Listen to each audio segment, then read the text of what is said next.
আসসালামু আলাইকুম ভিউয়ার্স, আশা করি আপনারা সবাই ভালো আছেন। আজ আমি আবার হাজির হলাম নতুন একটি টপিকস নিয়ে। আজকে আমি আপনাদের সাথে ছোট্ট একটি টপিক শেয়ার করব, সেটি হলো কিপ প্লাস ভার্বের V4 ফর্ম, মানে কিপের পরে ভার্বের আইএনজি যুক্ত হয়ে কিভাবে সেন্টেন্সে ব্যবহার হয় সেটা নিয়ে আমি আপনাদের সাথে আলোচনা করব। তবে অনেক ক্ষেত্রেই আপনি শুধুমাত্র কিপ প্লাস একটা যে কোনো ভার্ব যার আইএনজি ফর্ম ব্যবহার করেই একটা সেন্টেন্স বলতে পারবেন বা আপনার মনে ভাবটা প্রকাশ করতে পারবেন। তা চলুন দেরি না করে শুরু করা যাক। দেখেন, আমরা কিপ প্লাস ভার্বের আইএনজি ফর্ম বলে কিভাবে আমরা ব্যবহার করি। আমরা অনেক সময় বলি না যে তুমি চালিয়ে যাও, মুভি দেখে যাও, পড়তে থাকো, এরকম পড়তে থাকো। তাহলে কিপ প্লাস ভার্বের আইএনজি V4 ফর্ম মানে কোনো কাজ, যে কাজটা আমরা কি কন্টিনিউয়াস থাকে মানে চলতে থাকে, এই চলমান কাজটি যদি না স্টপ করা হয় তখন আমরা এটা ব্যবহার করব কিপ প্লাস ভার্বের V4 ফর্ম। কেমন? এভাবে আপনি বলতে পারেন to continue doing something without stopping, মানে to continue doing something without stopping. যেমন আমি আপনাকে বলি, আপনি হয়তো একটা কাজ করতেছেন, এই কাজটা কি করতেছেন, আপনি স্টপ না করে চালিয়ে যাচ্ছেন, চলমানই আছে, মানে কাজটা চলমান কিন্তু ওই চলমানই রাখবেন। এই কথাগুলো বোঝানোর ক্ষেত্রে আপনি ব্যবহার করবেন কিপ প্লাস ভার্বের আইএনজি। তো শর্টকাটে যখন আমরা বলি যে তুমি চালিয়ে যাও, তুমি খেয়ে যাও, তুমি ঘুমিয়ে যাও, তারপর তুমি যেতে থাকো, এরকম বলি না, তুমি যেতে থাকো। এই যে দেখেন, আমরা তুমি যেতে থাকো এরকমও বলি, আবার কখনো বলি তুমি যেতে থাকো, শুধু খালি এই কথা বলি। তাহলে কিভাবে বলি দেখেন, আমি যদি এটা বলি কিপ গোয়িং,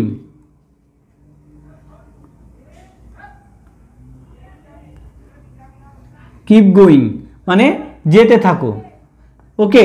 তারপরে বলি দেখেন কিপ মুভিং, তারপরে দেখেন বলেন কিপ ওয়াচিং, দেখতে থাকো, ঠিক আছে। তারপরে বলি কি keep studying, studying, keep studying. তারপরে বলি না keep running, keep running, keep running মানে দৌড়াতে থাকো বা যেতে থাকো, কিপ ওয়াকিং। তারপর কি বলে কিপ মনিটরিং, মানে তাকে মনিটর করতে থাকো, কিপ মনিটরিং।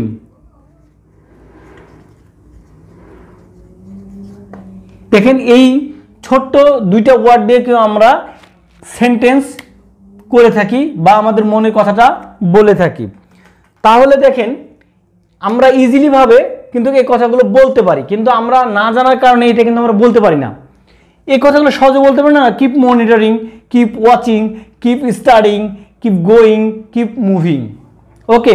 এখন আরেকটা জিনিস বলি, এখানে দেখেন কিপ গোয়িং, অনেক জায়গায় হয়তো আপনারা এইটাও দেখবেন যে লেখা থাকবে keep on going, keep on going. তাহলে কোনটা কারেক্ট আর কোনটা ভুল?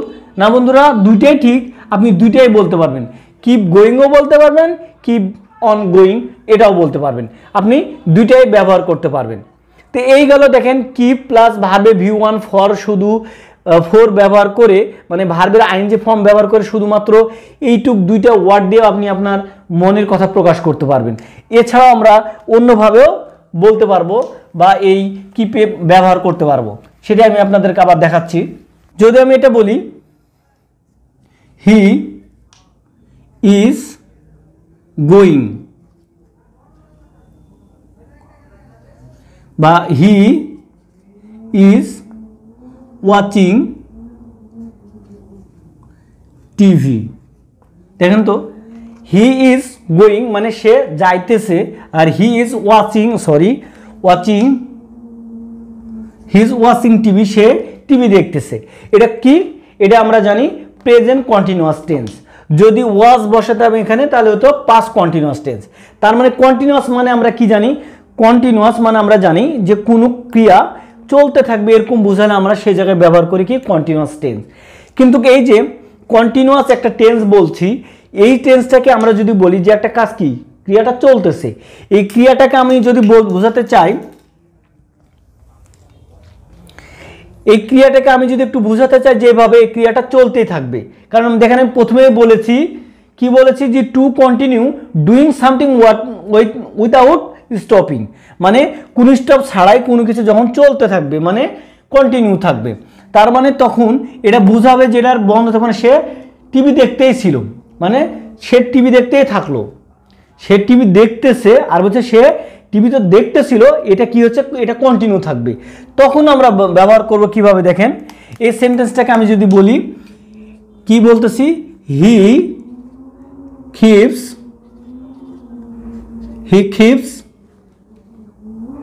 going,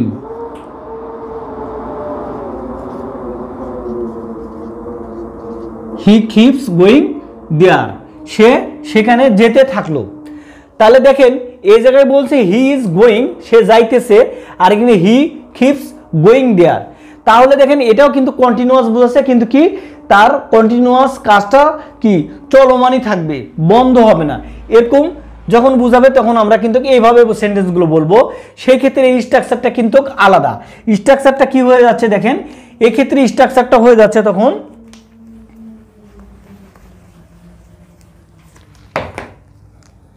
প্রথমে আসছে কি সাবজেক্ট, ওকে, সাবজেক্টের পর কি আসছে, সাবজেক্টের পরে আসবে খিপ আর কি, সাবজেক্টের পরে আসবে খিপ, এইটা আবার হবে এনি টেন্স, সাবজেক্টের পরে আসলো খিপ, আর এই খিপটা হবে এনি টেন্স।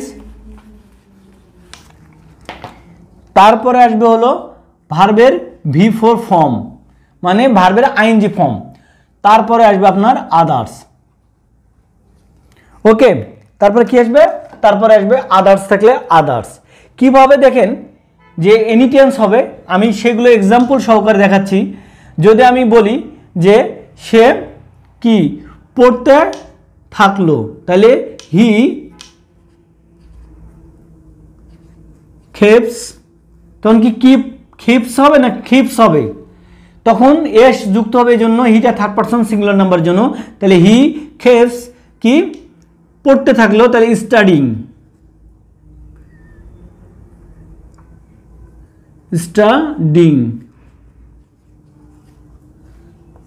যদি বলি সারা রাত, তাহলে থ্রু আউট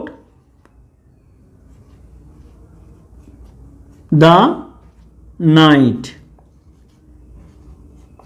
সে সারা রাত মানে সারা ধরে পড়তে থাকলো, সারা রাত ধরে পড়তে থাকলো, মানে পড়া চলতেই থাকলো, সেই স্টপ করে নাই, এই জন্য হচ্ছে he keeps studying throughout the night, okay. তো এই জিনিসটা যদি আমি কেন এনি টেন্স বলছি, এখানে যদি আমি এখন ইউ ব্যবহার করি, তুমি কাজটা, বা তুমি হাসতে থাকলা, বা সে আমাকে হাসাতে থাকলো, তাহলে হি keeps, সরি, তুমি আমাকে হাসাতে থাকলে তাহলে হবে you keep making me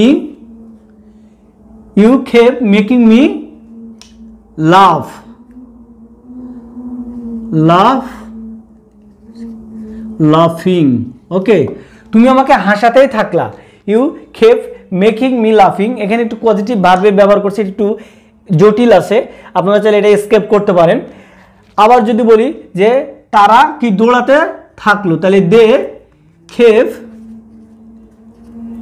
keep running, তারা দৌড়াতে থাকলো,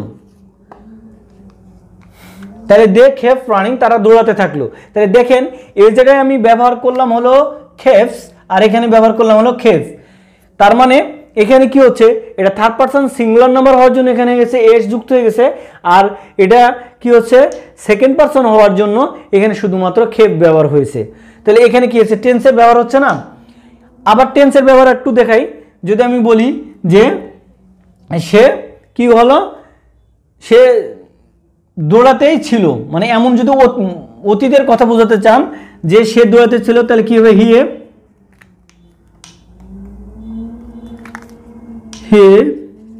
kept রানিং, মানে সে অতীতে দৌড়াতেই ছিল, সে থেমেছিল না, সে দৌড়াচ্ছিল অতীতে, তখন আপনি এটা ব্যবহার করবেন।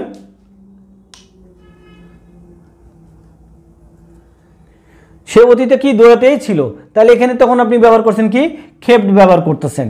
তারপরে যদি বলি সে কি তুমি কি করছিলা, তুমি খাচ্ছিলা, তুমি খেতেই ছিলা, মানে তখন তুমি খেয়ে যাচ্ছিলা, তাহলে কি বলবো ইউ কেপ্ট ইটিং, তুমি খেয়ে যাচ্ছিলা। তার মানে অতীতে তুমি কি করছিলা, এই কাজটা কি কন্টিনিউ চলতেছিল, এই জন্য এখানে কি হয়েছে টেন্সের পরিবর্তন ঘটছে। পাস্ট টেন্স হলে এই জায়গায় তখন কেপ্ট আসবে কেপ্ট।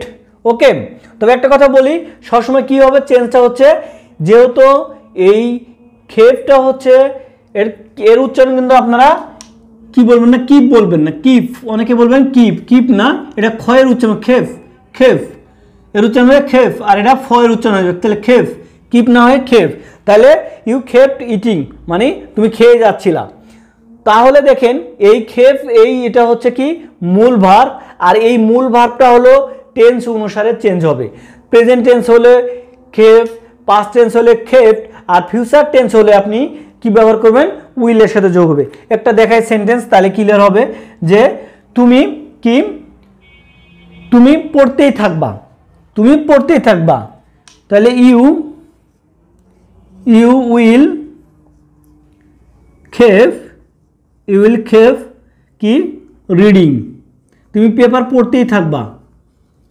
ঠিক আছে, তারপরে কি হচ্ছে, তারা কাজটা করতে থাকবে, দে উইল কেপ ডুইং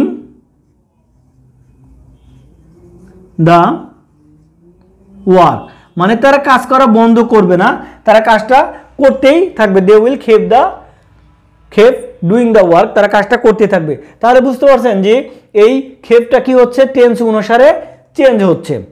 তাহলে এইভাবে আপনি বিভিন্ন কি করছেন, বিভিন্ন টেন্সে সেন্টেন্স মেক করতে পারবেন। তাহলে আপনাদের একটা জিনিস মনে রাখতে হবে যে প্রথমে হচ্ছে সাবজেক্টের পরে বসবে কেপ, এই কেপটা টেন্স অনুসারে কি হচ্ছে চেঞ্জ হচ্ছে। আর এরপরে হবে যে আরেকটা ভার্ব আসবে, সে ভার্বটা হলো সবসময় হবে V4 ফর্ম, এটার কোনো চেঞ্জ হবে না, ঠিক আছে, এটা সবসময় হবে V4 ফর্ম, তারপরে আদার্স।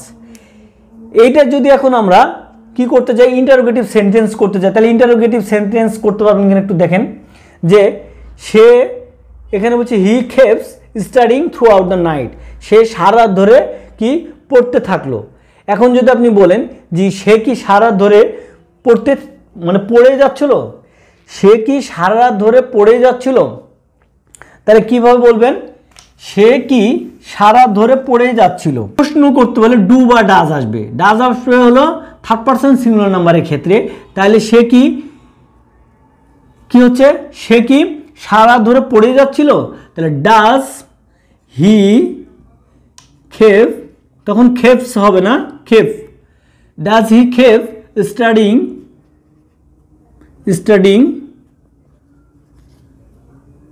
throughout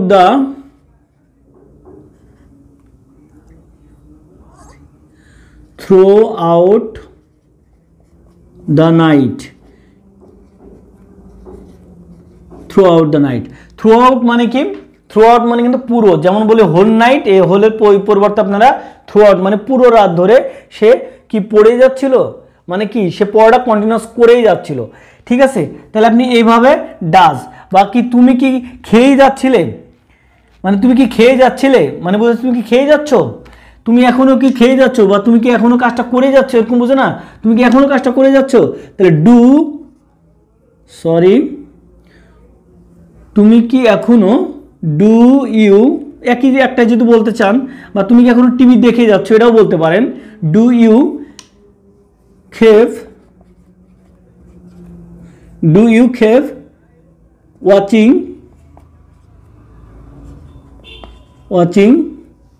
দ্য টিভি, তুমি কি এখনো টিভি দেখে যাচ্ছ, do you watching the TV, তুমি কি এখনো টিভি দেখে যাচ্ছ।